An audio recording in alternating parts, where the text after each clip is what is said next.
The municipality of Mbombela will be taking steps to try and mitigate the burden of power cuts on residents in the future. This is as it also attempts to pay its debt to the power utility Eskom. Mweli Masilela has been at a briefing by Mayor Sibongile Makhushe-Mazibuko. He joins us now with more. Mweli, good afternoon. Great to catch up with you. Unpack for us some of these plans that the Council of Mbombela has for its residents.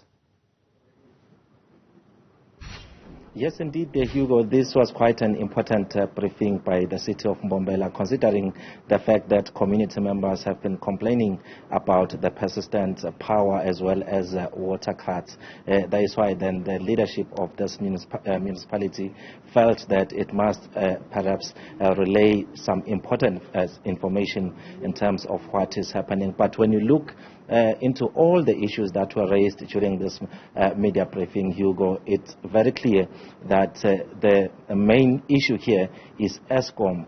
Municipalities can try as much as possible to ensure that people do have those basic services, especially the electricity and water, but the persistent power cuts make it very difficult for municipalities to deliver basic services to the people. So today we had a breakdown in as far as what is happening within the city of Mbombela. We had the mayor, Sibongile Makhushe-Mazibuko, as well as the city manager, that is Wiseman Khumalo, actually giving us that breakdown. So what they are saying is that these persistent power cuts have got a negative impact, especially on the water treatment plants and power stations, pumps that are used to pump the water to different communities. So once there is load shedding, everything gets dysfunctional. So that's the biggest issue here. That is why then they are saying that as a municipality, they are now even considering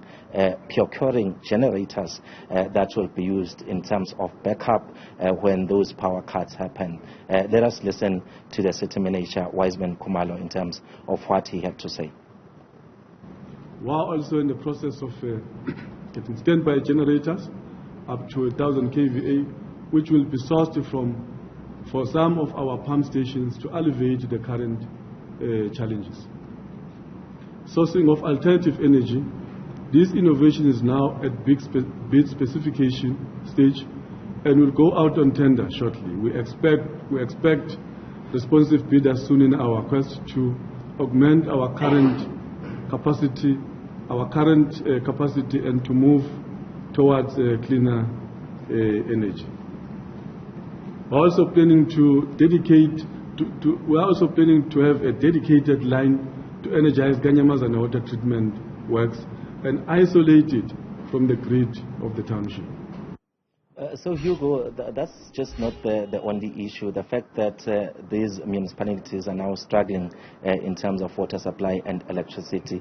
Beyond that, the city manager is actually saying that the infrastructure itself, it's aging, it's very old. So if there are those persistent power cuts, Hugo, you find that there's further damage on the infrastructure. In fact, he even made an example to say that some of those people who are actually tasked to ensure that those pump stations and substations function properly, they will always tell you that you don't just switch off a power station, but there are processes that you need to follow when switching off that power station. So that's another element that the city manager complained about. Let's take a listen in terms of what he had to say.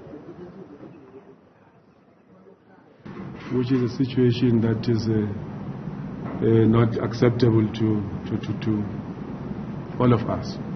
And over and above that, the on and off, when our substations are being shared, it is also affecting our infrastructure. And we're still running on an old infrastructure, which is a problem. Now the on and off, it is seriously impacting on our infrastructure.